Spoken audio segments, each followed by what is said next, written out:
নমস্কার, মায়ের রান্নাঘরে সবাইকে স্বাগত জানাই। আমি আজকে একটা চিকেন স্টু বানাবো, যেটা কলকাতা হাইকোর্টের কাছে গেলে আপনারা অনায়াসে পাবেন স্ট্রিট ফুড হিসেবে। তো আমি প্রথমে অলিভ অয়েল নিয়ে নিয়েছি এই মাটির কড়াইটাতে। বেশি অয়েল দেবো না, আজকাল সবাই অয়েল ফ্রি খেতে চায়। তো এই 2 চামচ মাত্র অলিভ অয়েল দিয়েছি, আমি বাটারটা ইউজ করিনি।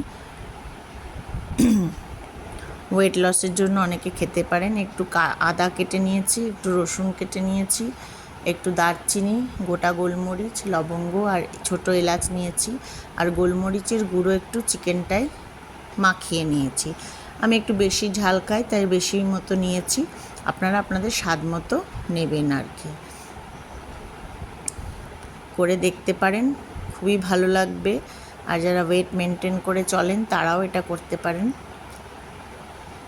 আর এই সবজিগুলো নিয়েছি, এরকম বড় বড় করে কেটে নিয়েছি ফ্রেঞ্চ বিন, বড় বড় পেঁপের টুকরো, আর এই যে গাজরগুলো। আর গাজরগুলো আগের দিনই বলেছিলাম, আমি তো ভেতরের শেকড়টা বাদ দিয়ে আমার একটু অ্যাসিডিটির প্রবলেম আছে, সেই জন্য আপনারা আপনাদের মতো ইউজ করবেন। আর এই যে কিছু গোটা পেঁয়াজ নিয়েছি, কুচি পেঁয়াজ, একটু আদা, একটু গোটা রসুন নিয়েছি। আদা একটু মোটা মোটা করেই কেটেছি।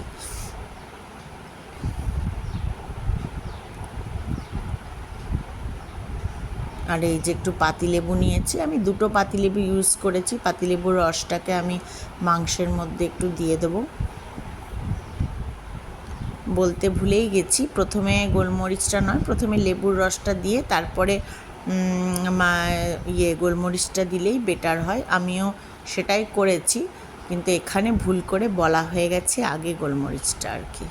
সরি, মাফ করবেন।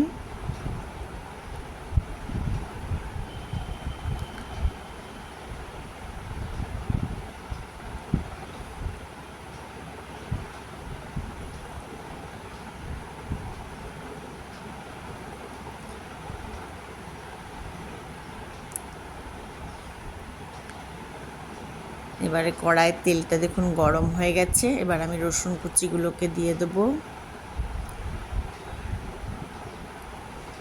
রসুন কুচিগুলো দেওয়ার পরে এই আদাটাকে দিয়ে দেবো, যেটা কুচি করে কেটে নিয়েছিলাম। তারপরে যে গোটা মশলাগুলো নিয়েছি, এলাচ, লবঙ্গ, দারচিনি আর গোলমরিচ, সেগুলো সব দিয়ে দেবো।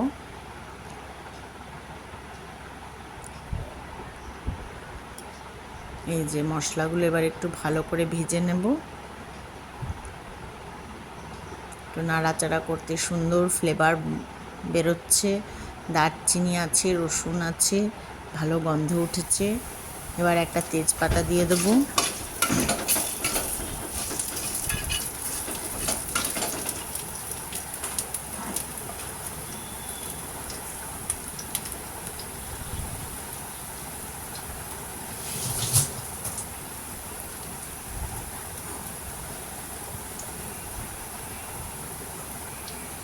এই যে কটা কাঁচা লঙ্কা দিয়ে দেবো।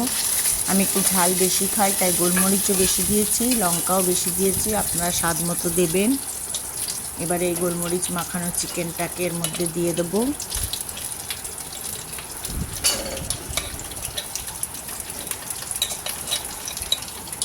আর রান্নাটা ভালো লাগলে অবশ্যই ফলো করবেন।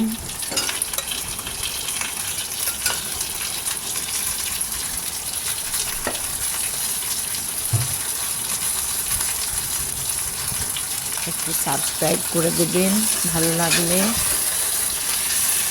শেয়ার করবেন।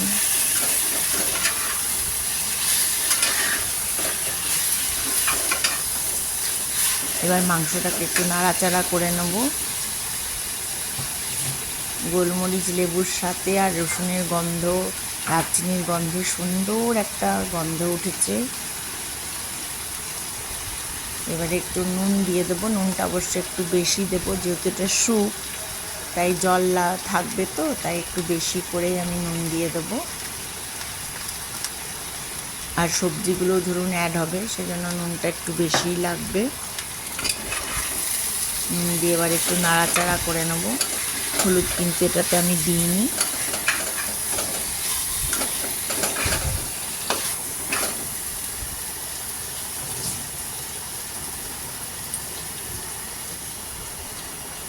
এবারে এই কুচি করা পেঁয়াজগুলো দিয়ে দেবো এর মধ্যে, মাংসের মধ্যে।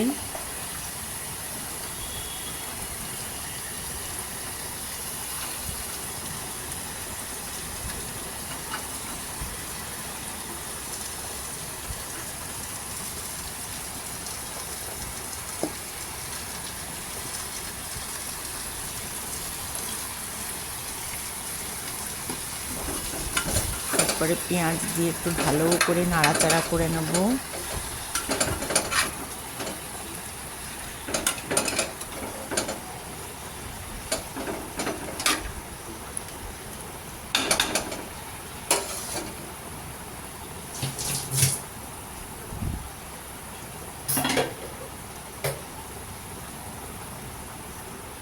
এবার একটু ঢাকা দিয়ে একটুক্ষণ রেখে দেবো। এবার ঢাকাটা খুলে দেখব, এই যে একটু ধনে, গোটা ধনে, একটু জিরে আর্ধেক আর্ধেক করে বাটা, আধ গোটা করে বেটে রেখে নিয়েছি গ্রাইন্ডারে শুকনো দিয়ে, সেটা দিয়ে দিয়েছি। আমি কিন্তু ওটা খোলায় নাড়িনি।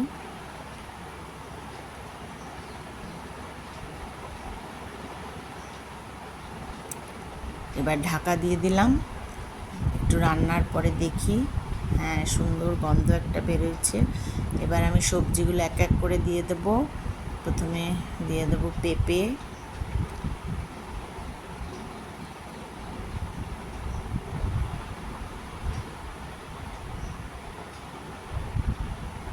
তারপরে গাজর, বিন সব এক এক করে দিয়ে দেবো।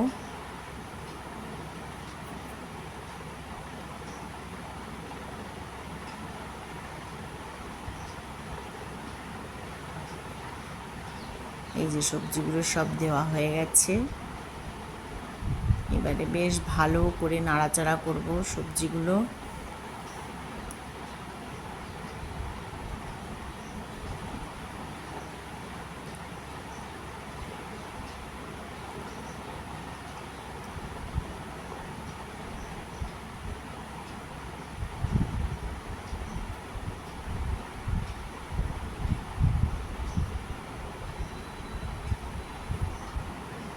এই যে ঢাকা দিয়ে দিলাম, কিছুক্ষণ রান্না করার হবে এইভাবে ঢাকা দিয়ে।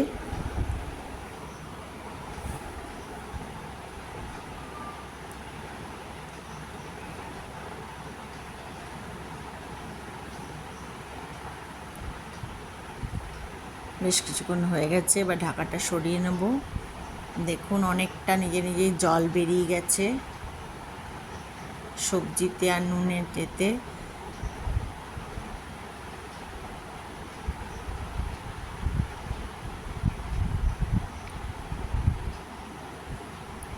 এরপরে গোটা পেঁয়াজগুলো দিয়ে দেবো। স্যুপে সাধারণত এই পেঁয়াজগুলো কিন্তু পাওয়া যায়, মানে দেওয়া হয় আর কি। ব্রেডের সাথেও এই স্যুপটা খেতে পারেন, রুটি দিয়েও খেতে পারেন। আদা কুচিগুলো দিয়ে দিচ্ছি, আর এই গোটা রসুনগুলো একটু দিয়ে দিচ্ছি। ফ্লেভারটা ভালো লাগবে, আর পেঁপের যে একটা গন্ধ থাকে সেটাও আর পাওয়া যাবে না।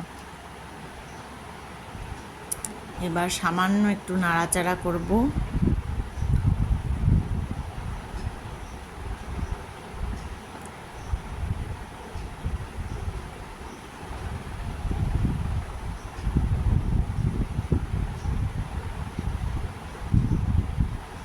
নাড়াচাড়া করে একটু লেবুর রস এর মধ্যে দিয়ে দেবো। ওই দুটো লেবুকেই আমি ভাগ করে নিয়েছি, কিছুটা প্রথমে মাংসের মধ্যে দিয়েছি আর কিছুটা এই এখন দিলাম।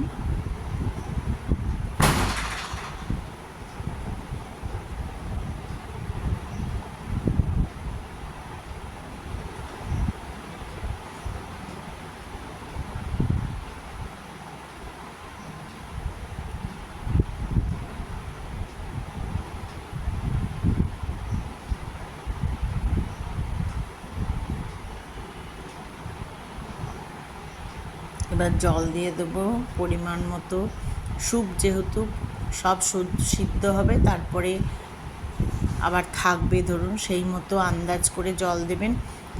মোটামুটি ওই কাপ মতো জল দিলেই হয়ে যাবে।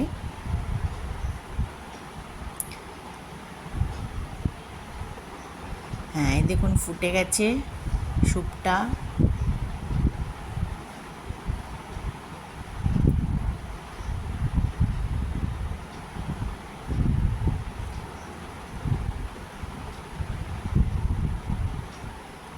এই যে